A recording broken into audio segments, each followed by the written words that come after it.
And now we are here with our final guest of the evening. It is our Coach of the Year, head coach of the Wall Hawks. It's head coach Houston Guy. Coach, how are you doing today? I'm doing good. It's a little bit chilly today, but it's not too bad. It's nice and warm in here, toasty. Definitely so. We'll go ahead and bring in the other guys with Ryan Chadwick and James Bellini. Guys, let's start this question off. Oh, you want to start the question? Yeah, go. Oh, yeah. All right, Coach. You made it 4 rounds deep in the playoffs this year. Kind of just talk about how your season went. Just from two-a-days. Talk about just two-a-days all the way through. We had a great group of seniors that came in. The leadership that those guys brought was fantastic. They came in, and we had a lot of young kids this year coming back from our team from last year. But those guys, they stepped up and led like we need our senior leadership to do. And those guys were great examples of how we attacked people in the weight room, how we attacked people on the field. The leadership that they brought to the table was, I think, part of the reason, or a big reason, of why we had so much success. Coach, at the beginning of the season, everybody was kind of worried. Wall has this very young football team. Are they going to be the Wall of the past that we've seen dominate? And we did end up seeing that. How much do you think that has to do with the coaching aspect of this thing? I think that that's a huge part of it. We don't have a whole lot of turnover at Wall. When we come and we start each year, all of our coaches are usually on the same page. That's a hat off to our administration and our community for allowing us to stay together as well as we have. But there's not a whole lot of teaching curve in our coaching staff from year to year. You're not having to coach new guys coming in about what we're going to do on certain situations, or what we're going to do on game day, or how we're going to handle our practices. They've all been on the same page for quite a while, and that's one of those things that I think that speaks volumes to our community for allowing us to stay together like they have. Because to me, that's one of the big reasons we have so much success is the lack of turnover. Everybody's understands what their role is and how to do it, but that's a big part. And Coach, speaking of your entire coaching staff, talk about the guys who are there like every single day, just for a minute. Like you can name drop them if you want to, but the guys who just epitomize what your ideology and your coaching philosophy represents. We'll start with our defensive side. Those guys did a great job this year. They were the reason. Early in the season, we struggled offensively. Our defense really kind of held us together. They won a lot of ball games for us as our offense kind of started to pick it up. That took a lot of pressure off our young kids on the offensive side. And at times in our backfield, I tell people we had a freshman and 3 sophomores in our backfield throughout the year, and that's hard on those young kids. And defensively, for those guys to allow those guys to develop without losing any games, that was big. Defensively, I thought each week we were, our kids are always prepared. They play, with reckless abandonment. And so, starting with that defensive side, you have Coach Slaughter, who's our defensive coordinator. And then you have Coach Warren, who is our defensive line coach. Coach White, who is our linebacker coach. And those three, Coach Morrison also helps in the secondary.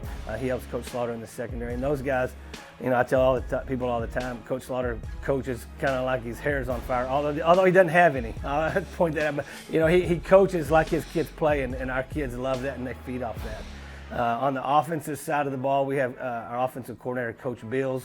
Does a fantastic job. We have Coach Launderholm, who is our running back coach, and then we have Coach Schneers, who is our wide receiver tight end coach, and then our junior high coaches that helped us this year, Coach Furr and Coach Lyons, have also been instrumental in the success we've had. And so we couldn't have done it without everybody on the same page and pulling together. And those guys did a fantastic job.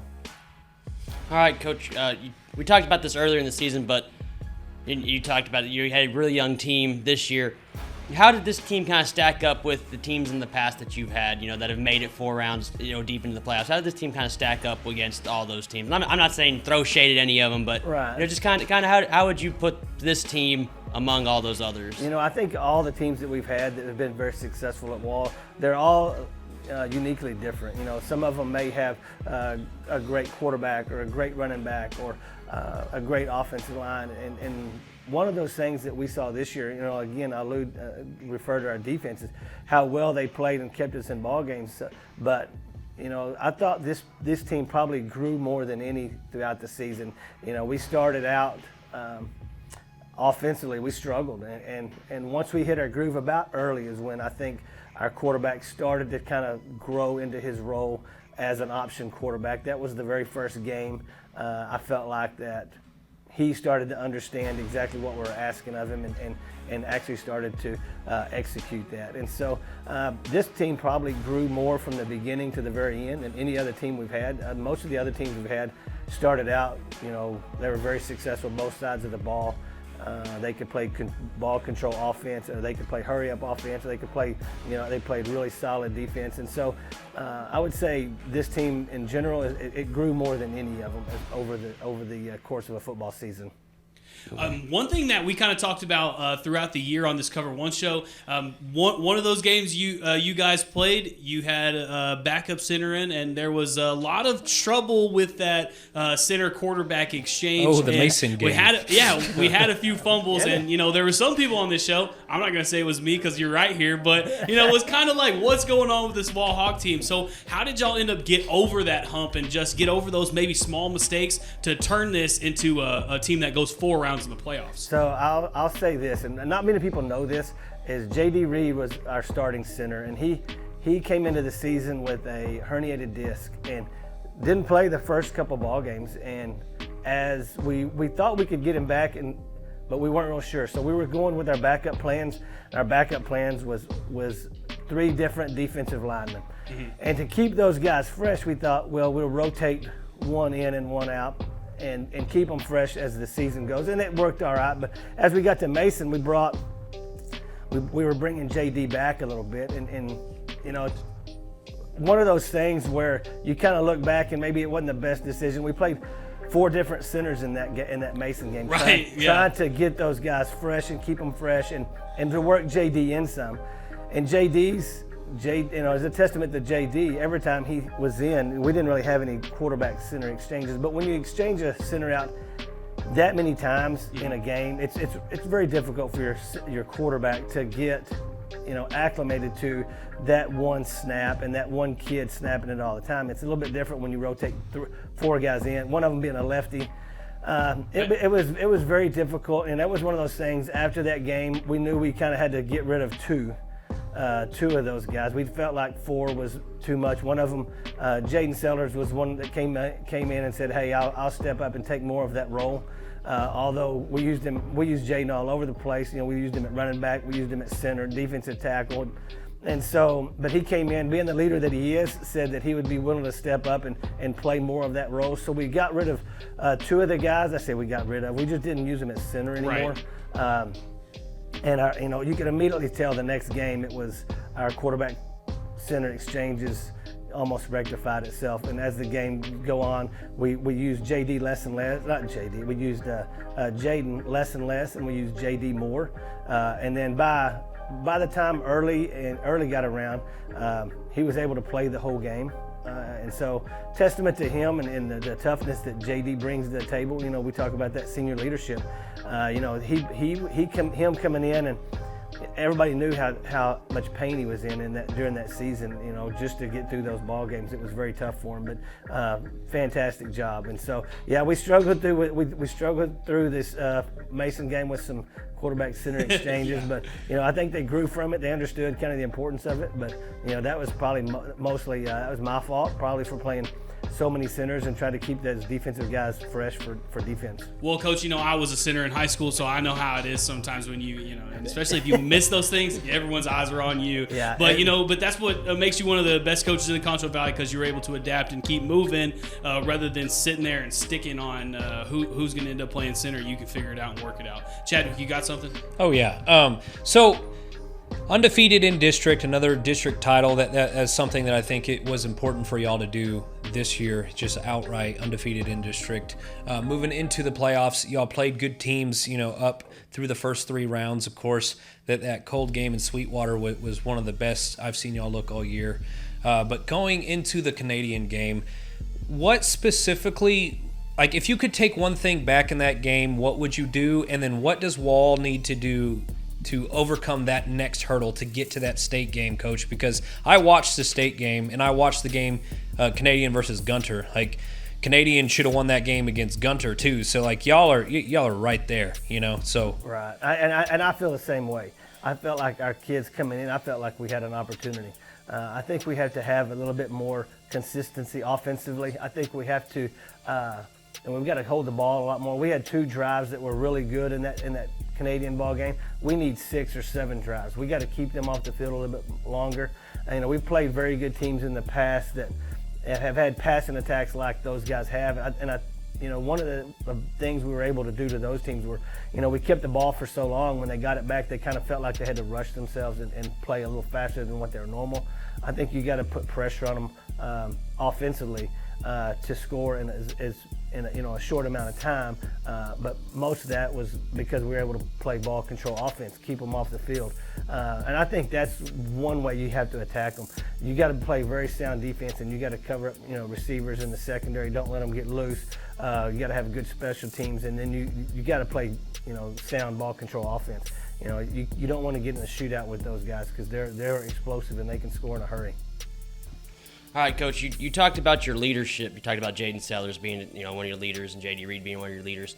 But and when I went out there and I spoke to Nathan Pepper, and before I think the season even started, I think that was like week 1 maybe, I said, y'all 2 are the leaders out here. And hey, no, we've got a team of leaders out here. And then you told us about your quarterback. Kind of go into, you know, just who these young guys are who the Concho Valley can look at as maybe guys who are going to step up out there at Wall. Who are those guys that you've seen just tremendous leadership? You know, I think defensively, our Mike linebacker, which we didn't get to see him play the entire season like we would like to have, is Will Shear. He's a phenomenal linebacker. You know, he started for us last year as a sophomore. Again, you know, you talk about those young kids maturing, and he's one of them. You know, he got a labrum tear, I think in the Peaster ball game. He set out a couple of district games. He came back for the early ball game to play. He knew he could help us, you know, somewhat. He didn't think he could make it through the season, but he felt like he could attribute it enough in the early ball game to help it, and he did. He did a great job. Got a huge interception for us. You know, guys like Will, guys like, you know, we've got Dylan Gidney. That plays defensive end for us, and he was one of the guys that we used in both sides of the ball, and he was, you know, those guys are fantastic. You know, offensively, we got guys on the offensive line like Lee Brake. You know, he's going to be a big, you know, offensive lineman for us next year. And then you got your quarterback. You know, Gunnar Dillard is, you know, to me, he's kind of the future of our football team as far as offensively goes. I think you're going to see Gunnar just grow in that role of an option quarterback and do a fantastic job. I think he matured so much over this season from the beginning to the end. You know, I think we're going to see great things for him. And he's such a student of the game. You know, he comes in my classroom every day at lunch and he talks football, and we talk about, you know, certain situations or certain scenarios. And so I think guys like that are going to be huge for us next year. Yeah, that was one thing that you said. You know, I think when Chadwick and I went out there, you had like a 45-minute conversation with us off camera. Mm-hmm. Yeah. And we were just talking. You talked about Gunnar. He might have something. He might have something special coming tomorrow. I believe he does. So. All right, I got the last question for you, Coach, here. This one is kind of a question that gets asked so many times, and I don't think that you have ever had the chance to really answer that question. Here we live in a football world where everybody wants to run the spread and everybody wants to throw the ball and go crazy. The Wall Hawks, they still do it the traditional way, the triple option. Why has the Wall Hawks decided to stick with the triple option and instead of doing the ladder like everyone else and going towards that spread? I think it gives us an advantage as far as prep goes. Those teams that don't see us very often, we get in the playoffs, and you're going to go up against a Childers team that's very good, that's probably just as talented as we are, maybe a little more talented in the skill positions. And you know, the prep time that they have to get ready for the option and the different variations of options that we run, I think it makes it a lot more difficult to prepare for. People always say, you know, they can pack the box on you. Well, sometimes that's good, sometimes that's bad. If we ever get by them in that first phase, you know, most of the times we're going to score. Yeah, you're gone, right? Exactly. So it's, you know, kind of a give and take. You know, we see all kinds of defensive fronts. So our kids, you have to prepare them for what they're going to see each week. That's why you'll see us as early in the season, they'll struggle a little bit. And as the season progresses, the more they learn and the more they catch on to their assignments, they get more explosive offensively.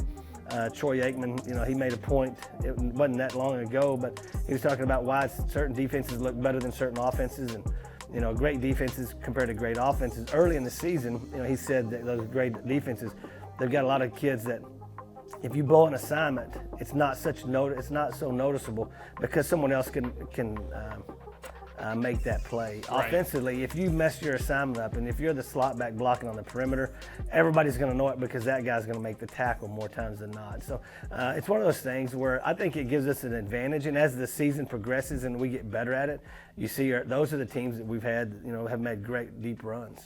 All right. Well, there you go, folks. If you've ever wondered why the triple option was run here at Wall, there's your answer, because it gives them an advantage. And that's coming from the COVER1 Coach of the Year, head coach Houston Guy. Coach Guy, you got anything you want to say out to the fans before we go? No, I just, you know, this community has been a blessing to me and my family and our coaching staff. We really appreciate, you know, if you ever go to a Wall Hawk football game, they travel as good as anybody around, and we appreciate the support that we get from these guys. Hey, I'll second that. The very first year that I ever was covering football here, I rode with a Wall Hawk fan all the way to Abilene to make y'all's playoff game. So they'll take you anywhere. Yeah, they will. They will. They're called fanatics for a reason. Exactly. All right, this has been head coach Houston Guy. He is the COVER1 Coach of the Year. We'll go back to the studio and finish it up.